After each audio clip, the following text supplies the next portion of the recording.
Okay, quick introduction to the Coleman naphtha lantern. This particular one is a Canadian model 335, made in 1976. So this is the font or fount. It contains the fuel. We have the one-piece gas cap or filler cap.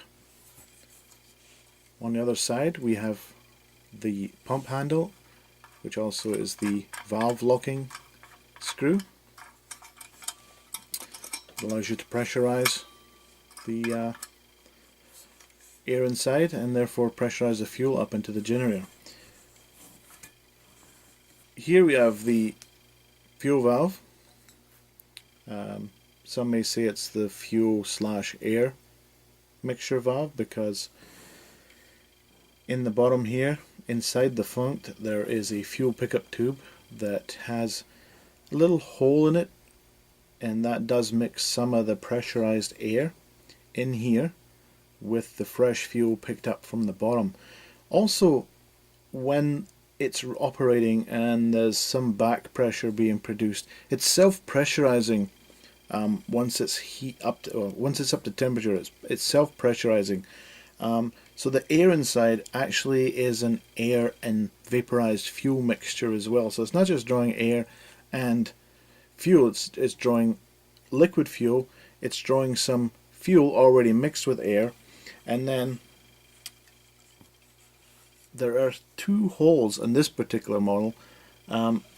These stanchions here on the frame are hollow,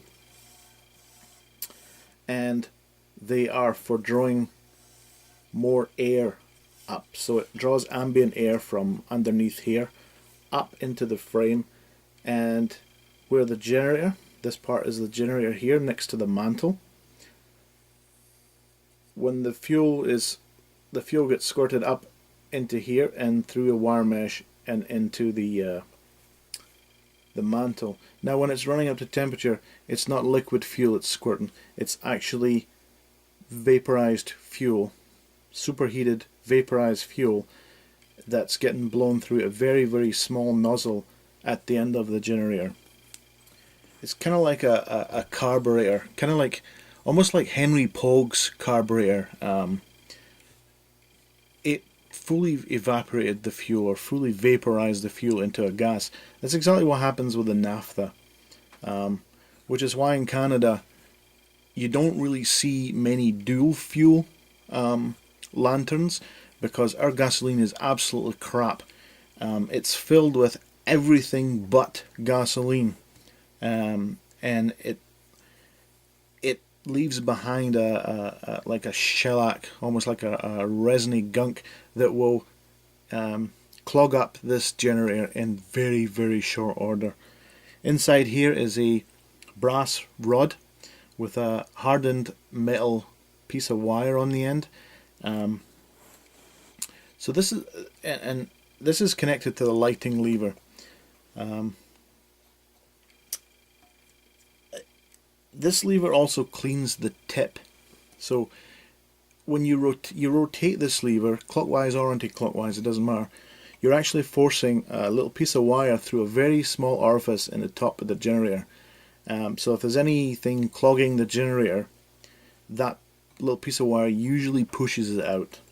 You can also finely tune this setup, especially if you're using straight kerosene in a Coleman naphtha lantern.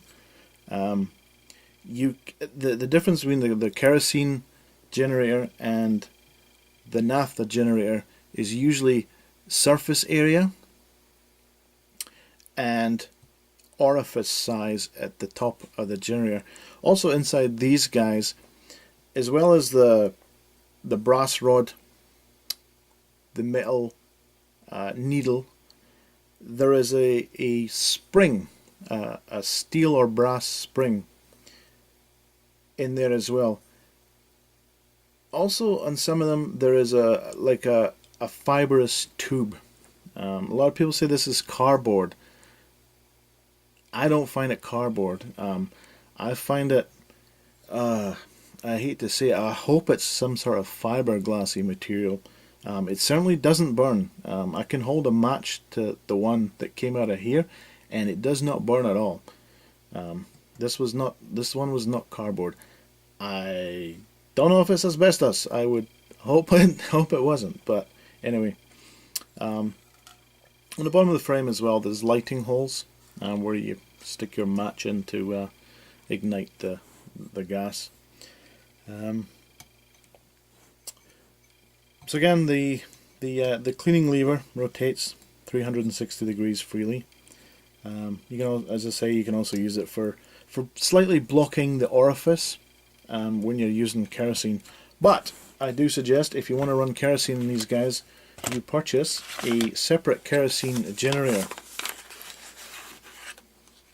And this is one here, and this is the kerosene generator for this particular lantern. It's a much wider.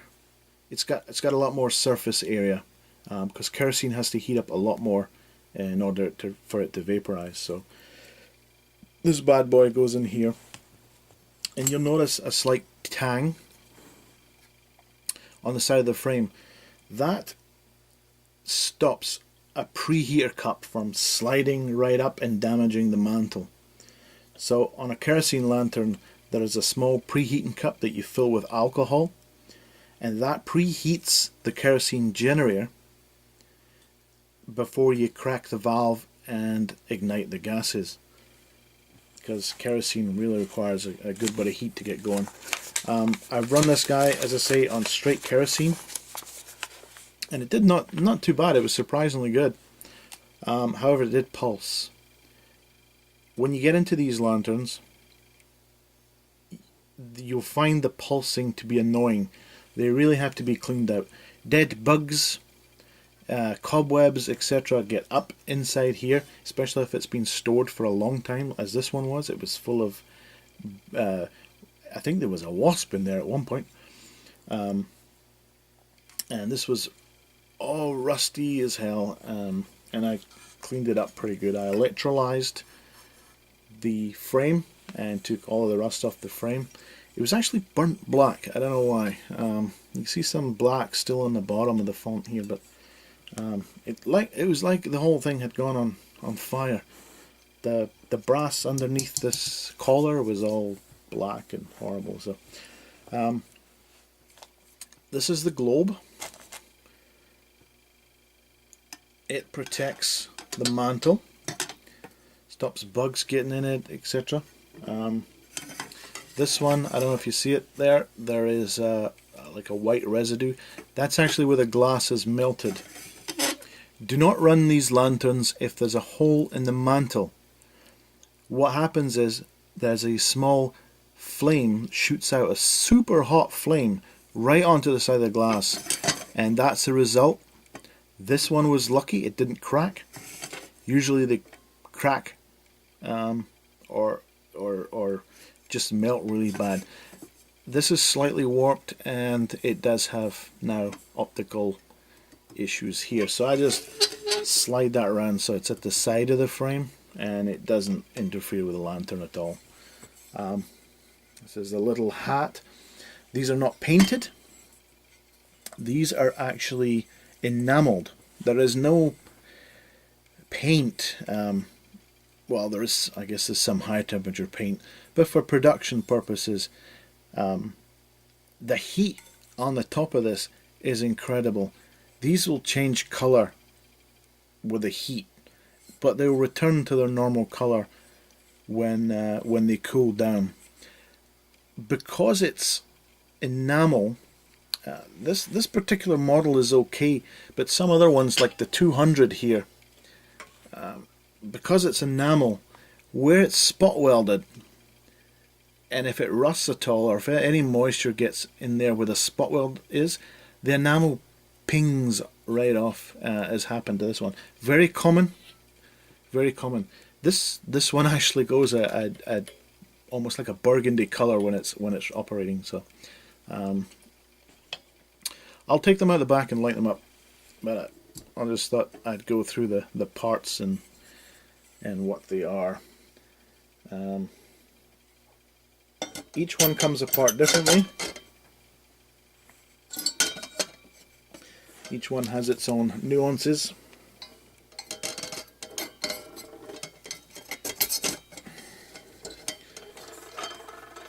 So I'll get into the Mantles. As I say, I showed you the kerosene one for the 335. This is a spare, and I do suggest you pick up a spare, especially if you're going to standardize on the one kind of lantern. I try and buy all the same type unless you really get into collecting them, but this is a spare generator for the 331, 331, 321 and 335. And of course, pick up as many of these as you can get your hands on. These are made in the Philippines. They're peerless mantles. Comes with 2 in a pack, and they are super bright. They're actually quite long. This particular model here by default takes a 999. They have not been made in a long time. This is an example of an original packet of Coleman 999 mantles. These were I think made in Toronto, Canada, or imported into Toronto, Canada. $1.18. I don't know the date. They're the same size, or nearly the same size as these peerless. So I would grab as many of these as you can. I get mine from oldcolemanparts.com. I'm not affiliated anyway, so I do find they're pretty good. This particular one is for my household lantern. I've got a very old Coleman household lantern, and I picked up a whole bunch of these. They'll also fit just fine on these other lanterns, but I really like the length of these ones, the Peerless 24As. They're super good. Ones to avoid, or ones to use only in emergency, are these Coolans. They're okay in a pinch, but they're rather yellow. Another thing you should pick up is a cup or pump repair kit. Comes with a cup, and these older lanterns are this leather washer here is held on by a nut and bolt. The modern ones are pressed on with a press fit nut. Another accessory is your fuel filler gasket. This one is for a one piece, which is, you can tell it's one piece because it's all flat here. It's one piece. That's for that. The smaller ones here are for a two piece. You can tell they're two piece because you've got a screw in them here. So the next part